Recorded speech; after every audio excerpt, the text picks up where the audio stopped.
Hey guys, Curtis Chen here with Grey and Patina, and I'm sitting here with Matt Church. Most of you guys in Southern California may know of him as Goldfinger. He's been collecting all the gold pieces. Did you leave your little kind of Irish hat? Oh, Irish hat? No, I'm the 007 bad guy. That Goldfinger. Yeah. Okay, got it. So please introduce yourself. Tell us where we're at. We're obviously sitting in this amazing coffee shop that no one has been to yet. Yeah, so hopefully they get to come here pretty soon. So we're actually at Coffee Drunk, which is a new coffee shop location in Long Beach that my wife and I are opening. It's actually my wife's shop. I'm the hired help, helping her build it out. That wasn't what you told me. You said you were the mastermind behind all this. The evil mastermind, right? Goldfinger, the Goldfinger of the right shop. Yeah, she's off camera looking at me with an evil eye right now. That's the real Goldfinger over there. And this is no lip service. Like Paul's behind the camera right now, but Paul and I would go through Japan, and it's no secret that's one of our places that we go and look for watches, and we hunt for these pieces. But what drives us through these little hunts is going from coffee shop to coffee shop. And the way I like to travel is I love to go to areas I don't know, but I find those areas by finding coffee shops, because it's a community base for creatives, right? And that's usually where the cool restaurants are, the cool experiences are. But I've visited probably hundreds, if not thousands, of coffee shops through my years in Japan, and this is bar none one of the best lattes I've ever had. Good, thank you. That's not lip service. I honestly, I will definitely be back. And Long Beach is a little bit stretch of a drive on 405, but it's worth it. It's worth it. It's worth it. That's actually how my wife and I met. Is I just loved her coffee. I mean, we met.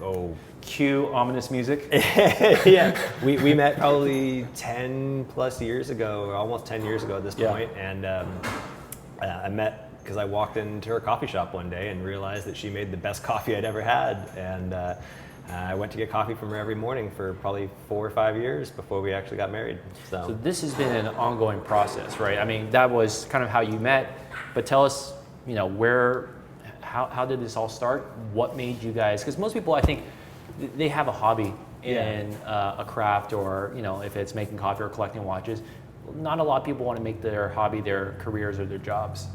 I don't want you to speak on behalf of your wife, but I mean, what you guys are taking this dive in together. Yeah. So I mean, my background's engineering, and I'm a partner in a large engineering construction firm, mechanical sales firm. So construction is what I do. Usually a little bit larger than this. We gravitate towards large commercial airports, hospitals, things like that. But my wife took some time off from work to have our kids, and had always talked about opening her own shop. And after our first daughter was born, we decided that we were going to take the plunge and do this, and actually signed a lease on this place 2 weeks before we found out she was pregnant with my son, and decided that it was something we had to do. If we didn't do it now, we were never going to come back to it, and just charged head first. And here we are. It's been a heck of a journey, and we're trying to build this during a pandemic. Sure, yeah. but at the same time, I mean, I think it also gives you enough time to dial it in correctly. And yeah. I mean, blessing in disguise. Right. I hate to refer to it like that, but it does give you some time to really hone in on what you're going to focus on and adapt to a new reality. So we've had the time to look at how we're going to address kind of the more transient nature of a lot of people's interactions with coffee shops, a lot of the to-go business, not having as many people in the shop, and how do we still provide the same customer experience for somebody if they're only going to be here for a few minutes versus being here for half an hour or an hour. Right. Because like you said before, coffee shops are a cultural center, right? They're a hub of creativity. Of people go to coffee shops for the experience of the shop as much as they do for the quality of the coffee. Right. And we really believe that these shops have to be an extension of the owners, of the employees, of the people that are in here. You have to feel a sense of belonging there. And how do you do that when somebody's only coming in for a few minutes? And so I think it's given us the ability to step back and look at how can we deliver the message we want with our shop in the shortest period of time, because somebody might be coming in just for a day or two, or I'm sorry, not a day or two, for a minute or two, instead of staying for a while like Sure. they would have, a year ago. Right. Well, I'm super glad you guys are nearing completion, because this is going to be such a staple within, I think, the Orange County, Long Beach, LA County community. So We hope so. Yeah, we hope so. That's great. But that's also kind of segues into why we're here today. We're talking about each other's passions and creativity. And part of the purpose of this series is not to just to dive into watches and have it be a show and tell. But I think our purpose here is to really get an understanding of why our collectors, or why the people that are in our watch community collect the things that they do, right? Whether it's a significant story, or if it's just an aesthetically pleasing watch, to a very tactical feeling type of experience. What is it that gets people excited about their respective hobbies? And you've had, I think, a reputation to go after gold pieces, specifically Rolex, in the 80s and maybe early 90s era type of watches. Before we get into that, but can you kind of talk to us why that is and what your attraction to those watches? So I've never really considered myself a collector, because I see collectors as people who like to attain things and build a collection, and it's the goal oftentimes is amassing and building a collection or a portfolio of something that you're interested in. And for me, it's much more about the experience of something. And so I'm more okay with the transitive nature of buying and selling and trading, and it really is the experience of the pieces for me. My goal is never to amass a large collection or to have a lot of anything. It's really just to be able to experience a variety of watches of anything that I'm into. I mean, whether it's cars or watches or whiskey or houses or whatever it is, either the concept of ownership of something is not really something that I ever really identified with. Stewardship is more familiar to me and feels better to me, that you're a part-time caretaker of this thing until the next owner. Sure, and I think, obviously a couple of those gold pieces came from me, but I love how every single piece that you talk to me about, it always starts off something in terms of like the way it got to you, Yeah. right? I love how, because some people are like, but look how rare that is. Or look at that, check out the insert, look how brown it is. But it's always like, you will never guess how this came about. Or, I had to go through hurdles to get to this. Yeah. And that is part of that piece more than anything else. I love the trade. Yeah. I love the trade. I love Wheeling the and dealing. deal. I love the deal, right? Like if I can come up with some like 3 or 4 way trade where I'm like, hey, this one goes to you guys and I'm moving this one over here, and then I get this one and we're going to combine these two. Like, I like that as much as I like getting the watch. Like, it's just it's a fun hobby. It's just fun. Yeah. And if you find a style that you like over time, I've gone through stainless stuff, I've gone through different brands, I've gone through older watches, newer watches. I mean, like most people, my first real watch, I walked into a Rolex AD and bought a GMT. I mean, Yeah. I didn't start with vintage. It was a something journey I came to over time, Right. And but I love with vintage watches the ability to trade and move and experience all these different types of pieces. But yeah, over time, I just found that there's a certain era of gold Rolex that really identified or caught my attention, I guess I should say, more than other eras or types of watches. I love older gold pieces. They're great. Newer stuff is, that can find some appreciation in it. But there's a great generation there of like late 70s to early 90s where Rolex gold is just king. So I feel like there's such a difference between old gold and new gold, Yeah. right? And particularly as it pertains to Rolex watches. Mm-hmm. There's a sense of patina that develops over 20, 30 years on gold pieces that I don't think a lot of people notice. But do you have anything that you could show us that has absolutely. that? So I agree, and that's why I gravitate to older gold pieces. Is I'm not a big fan of the tone of new yellow gold, and specifically in high-end watches, when you buy a yellow gold piece, a brand new yellow gold piece, it's not just yellow gold that's in that metal, right? They've gotten very, very good at creating mixtures of gold that will not fade and will not patina over time. Right. Whereas older gold didn't have those additives, and so you're going to get that rosy color over time. You're going to get that patina, and it gives it some character. It softens the watch a little bit, so it's not quite so in your face. You know, Sure. it's gold is a very gold's a big statement piece for sure. Big statement. A lot of stereotypes come along with it. It's a lot of like additives. Culturally, I feel like that go along with a gold piece. But here's a perfect example, right? So this thing has probably been worn, I don't know, half a dozen times in the last 20 years, and mostly by me. But the gold is a lot softer tone than a new. It's muted. It's a new yellow gold piece. And if you look at the side of the case, there's even a ton of patina around the crown. That comes from just sitting and oxidizing over time. It looks like a burn, right? Yeah. It looks like it's oxidized, or if you ever seen those like titanium welded tips or whatever, or flame treated or heat treated metals. It has that. Any idea why it happens more towards the crown side? You know, the only thing I can think of is that oil from people touching it as you're like touching, winding the crown, things like that. Residual oils that you know, people touch watches all over, but most of it gets wiped off on clothing or when you're wiping down the watch. Right. But around the crown, you're not going to get in around the crown when you're wiping down a watch if it's rubbing on your pocket or anything like that. And so I'm sure there's a right answer out there, but my hypothesis is that it has to do with oils from touching it, and then that, you know, it accelerates the oxidation over time and creates that really cool patina. Science. Yeah, science, right? Cue the science part.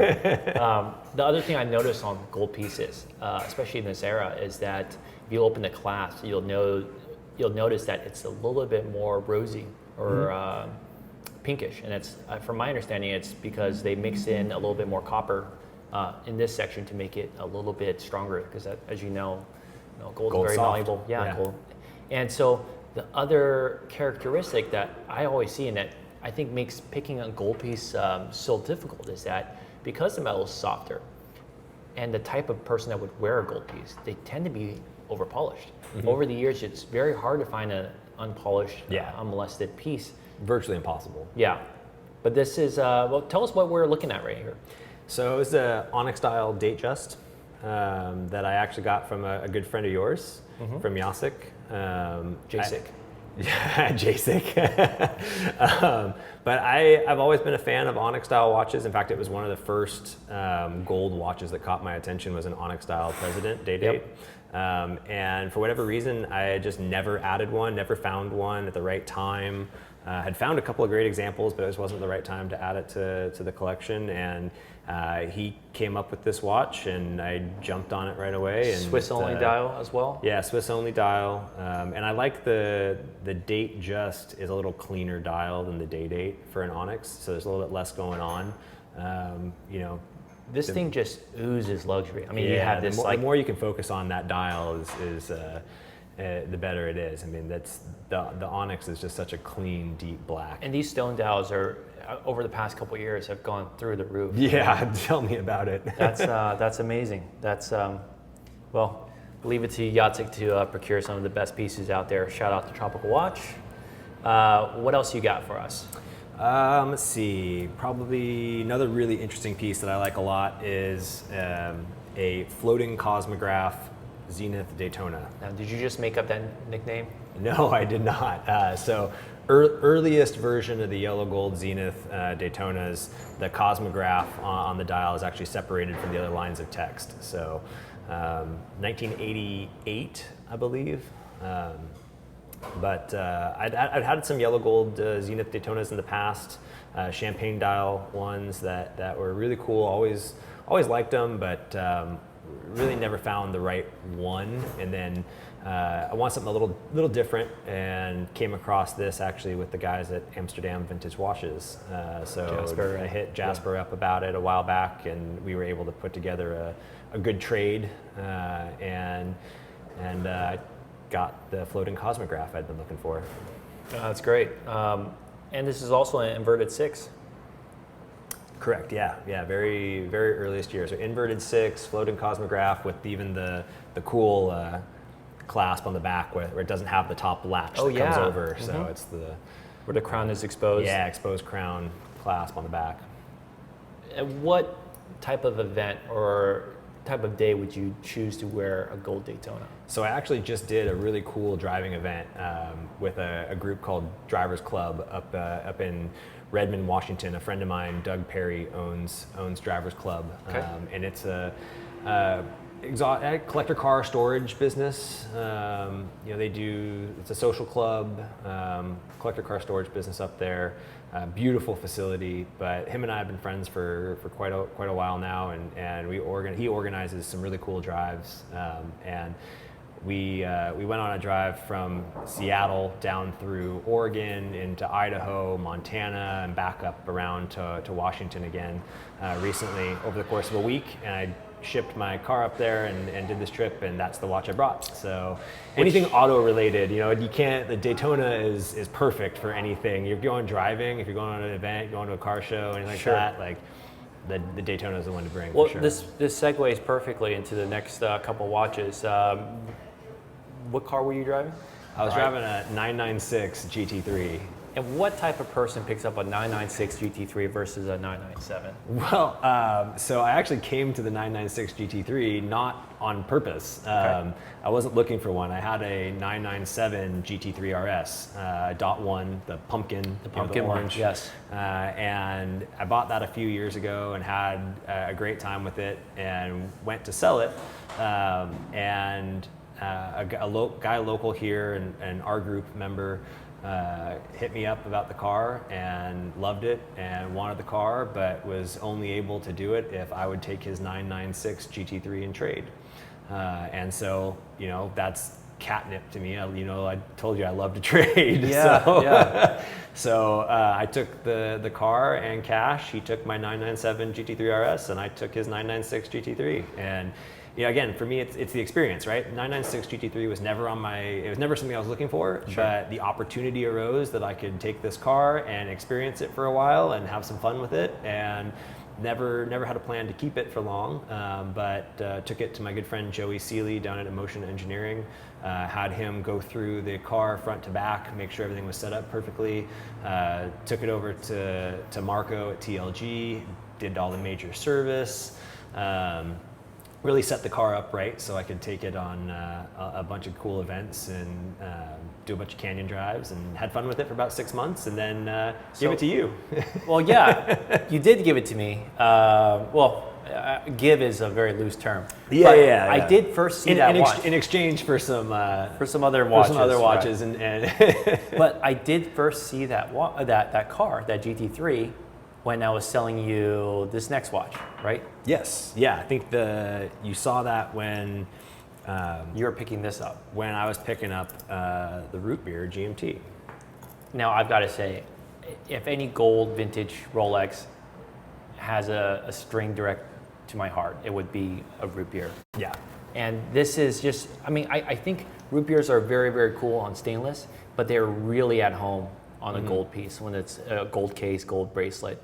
You talked about tonality, and the browns and the light champagne gold, the nipple dial, I feel like are truly highlighted on a gold case. Yeah, that's actually that's the one watch I have that I'm not allowed to get rid of or trade without my wife's permission. She has laid claim to that. Yeah, because I noticed that this is sized probably not to your wrist.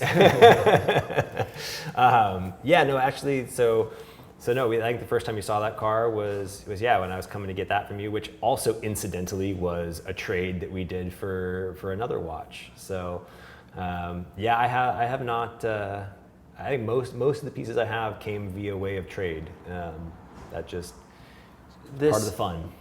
So, guys, if you're listening, send all your trade deals to Dad Slate. Is that your IG? Yeah. I keep 2 different Instagrams because I try to keep all my bad habits off of my private page. Okay. So I have a Instagram handle Dad's Late where You know, I call it my vice page. It's watches and cars and whiskey and cigars and all the.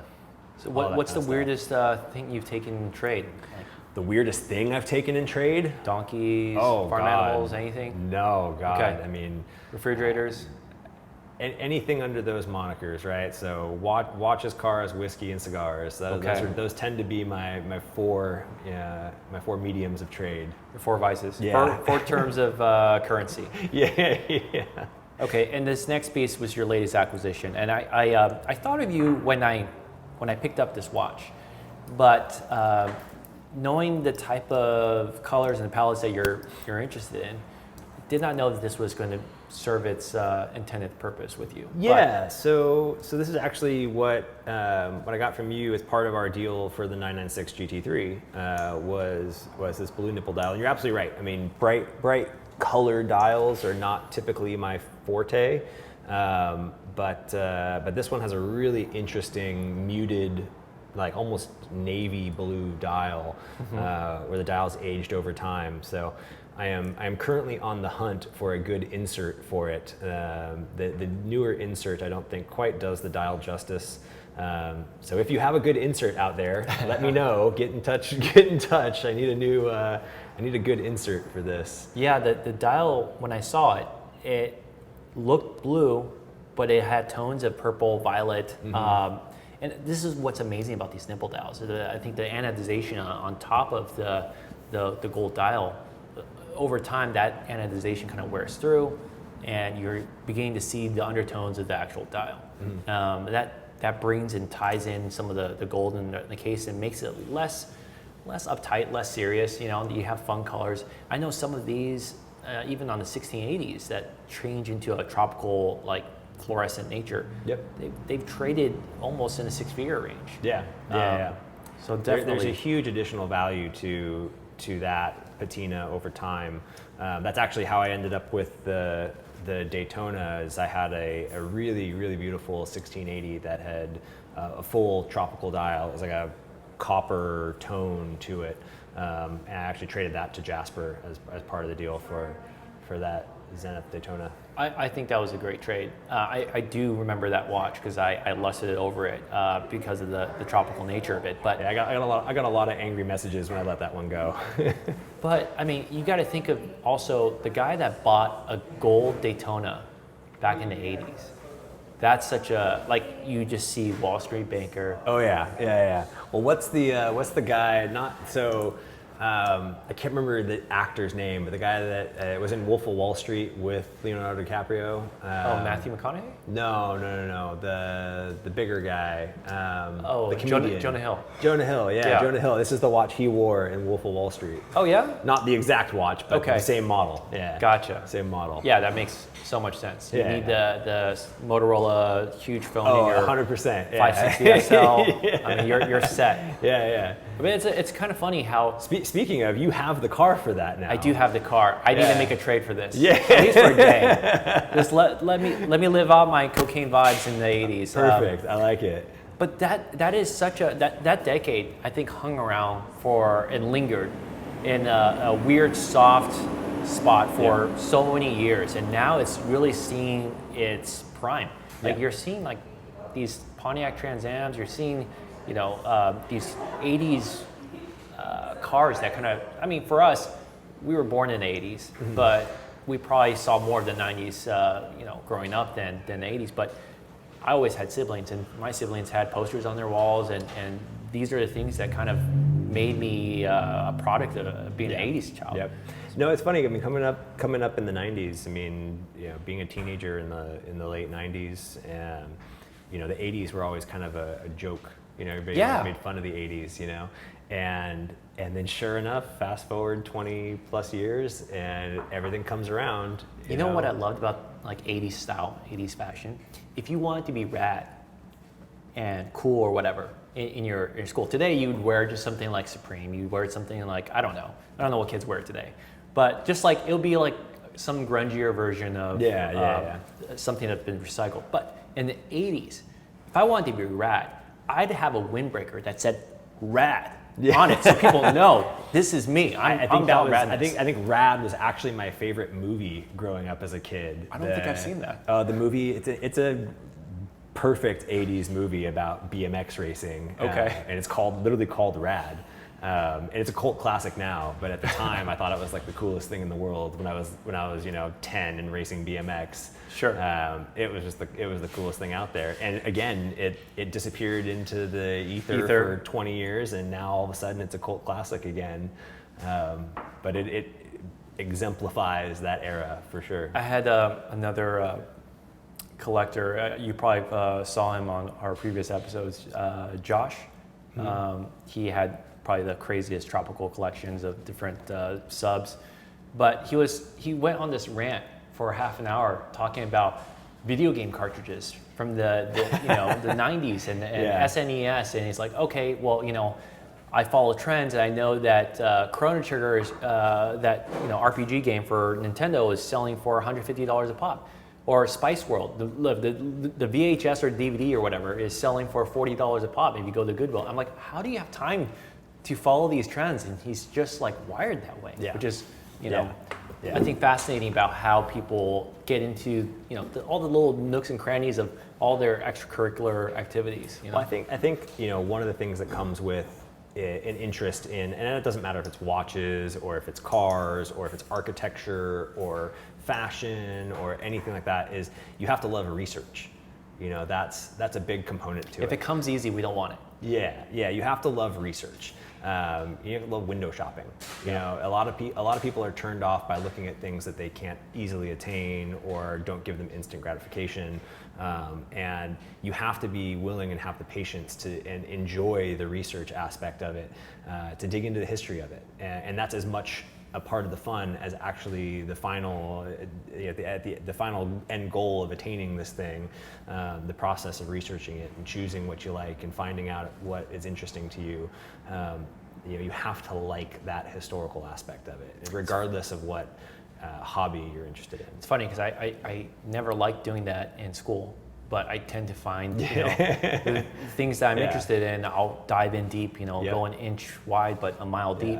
And I think collecting vintage watches, there is no like Rolex guide, official guide, right? So you have to almost piece through the information, the disinformation, and kind of see what likely happened. You have to be a student, and I think that's, to me at least, and a lot of the people I speak to, that's what is so attractive about that, is nothing's for certain. Everything is kind of your own conclusion. Yeah, and you can get really into the minutia of a lot of this stuff, and some people enjoy that. Some people enjoy getting into the minutia of the details. You got to find the right balance. You got to find the right balance of what you find interesting, what is aesthetically pleasing for you, enjoyable, what makes you tick, right? And it's a little different for everybody, I think. I think that's the name of our new segment. What makes it tick? Yeah, that is perfect. Yeah, there you go. So I don't want to paint this picture that you're all about gold. I know you. I noticed that you're wearing a very near and dear piece of mine that I love. The other part of our 996 trade. Yes. So tell me what made you interested in this Seamaster? So I actually, my first vintage watch was, like a lot of people, a Speedmaster. And while very interesting, I've never been a huge Omega fan, but the one Omega that I always liked was the Big Triangle Seamaster. It's got a very tough, rugged, kind of military feel to it. And you popped up with a Big Triangle, large crown. What people don't know is that I do research on my clients, and I have your Google browser history, and I just look at what you've been searching for. Yeah. It's really easy. But it was interesting because one of the things that about Omegas that have never really, like, I mean, everybody has their own preferences, but Omega bracelets have never been my favorite bracelets. But I got this watch home and I realized that I had this strap left over, that I actually had this strap made for that Tropical 1680 that we talked about. And when I traded the Tropical 1680, I kept the strap. And the strap was made with the same, the base layer of the strap is the same tone as the dial of the Tropical 1680. And I'd never found something else to use that strap with.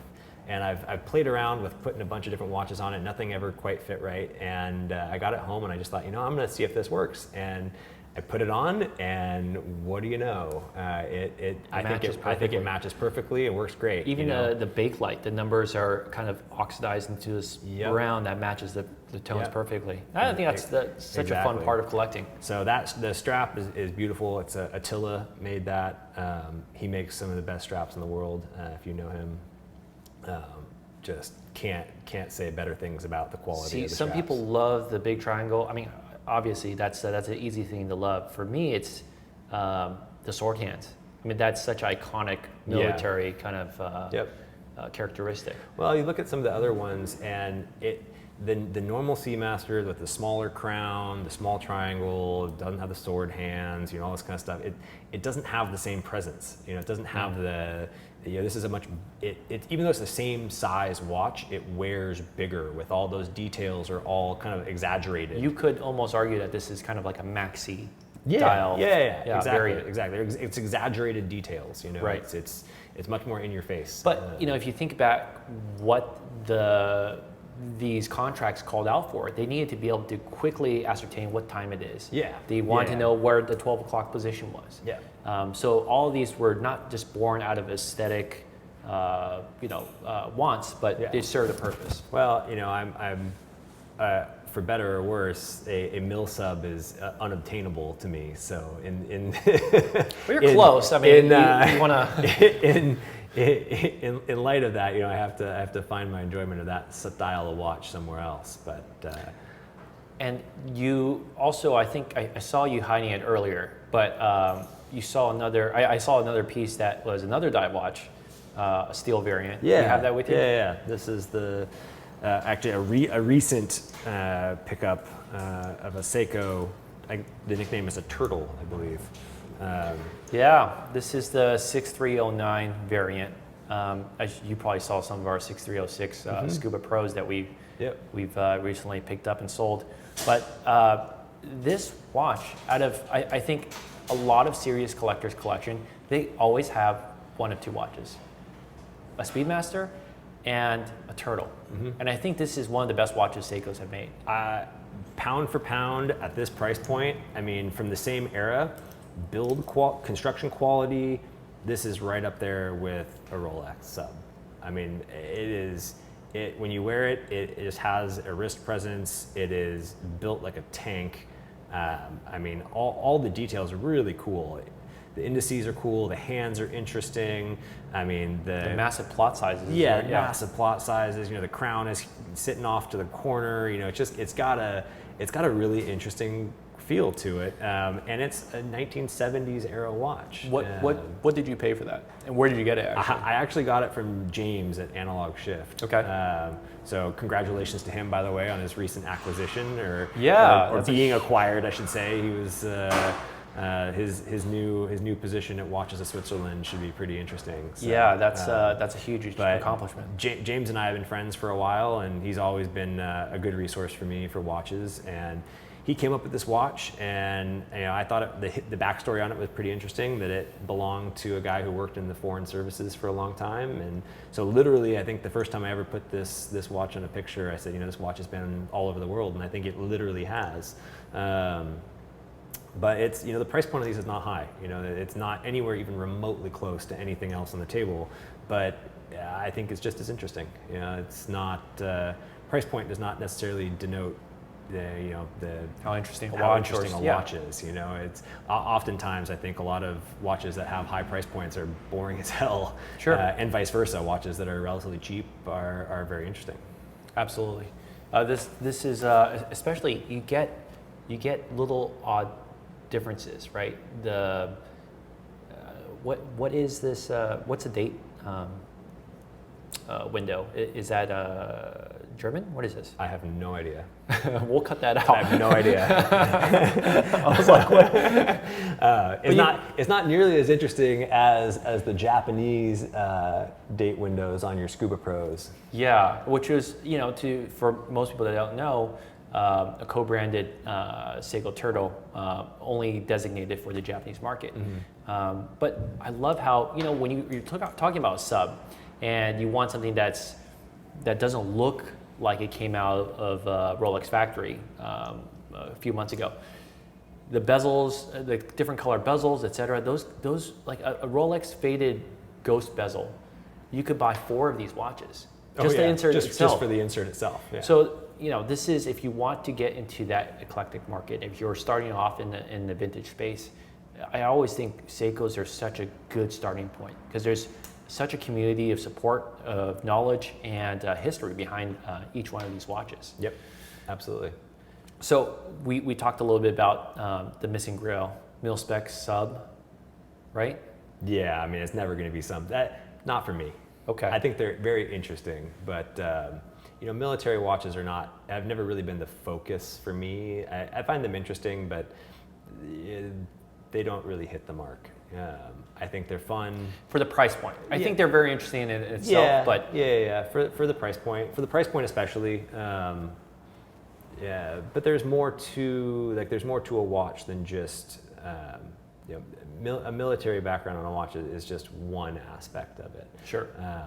For me, what I'm interested in is more than just its intended use case. So one of the other things I noticed that has a parallel tie to the shop here is this watch roll is made by Neil from Discommon, but you also have a personal relationship with him and he's somewhat involved in this new coffee shop.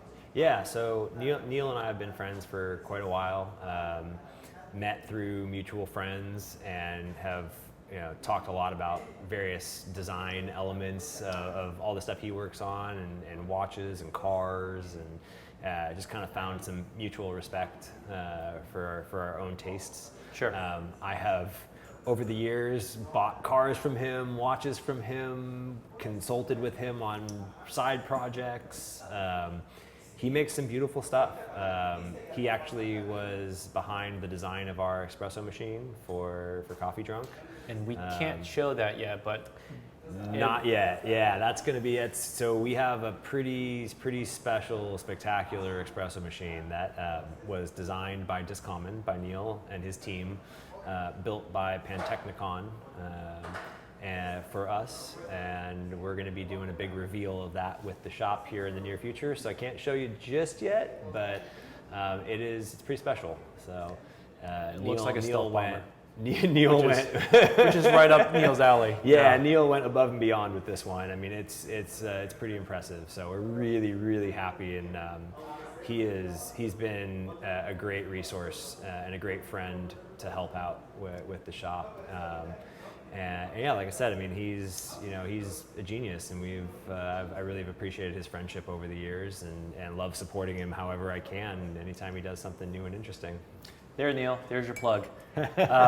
So tell everyone where, at least that are watching from Southern California, where they can find you, where when the shop's going to be opening relatively. So the shop will be open fairly soon. I'd say the next few weeks. We're just wrapping up some final details. The shop is in Long Beach, corner of 4th and Ohio, right at the south end of Retro Row in the Rose Park Historic District. So definitely check us out. Instagram is at Coffee Drunk LBC. Website is www.getcoffeedrunk.com. So yeah, I mean, perfect. Come check it out and have some world-class coffee. A couple more weeks, right? Hopefully by the time this video drops. That's what I'm hoping. I noticed that. Yeah, you've got a bunch of workers getting this place up. Yeah. We're just finishing up some of the final details, and it's really close. Okay, bring your trades here. So we're excited. Refrigerators, laundromats, whatever. You'll take it all, right? No.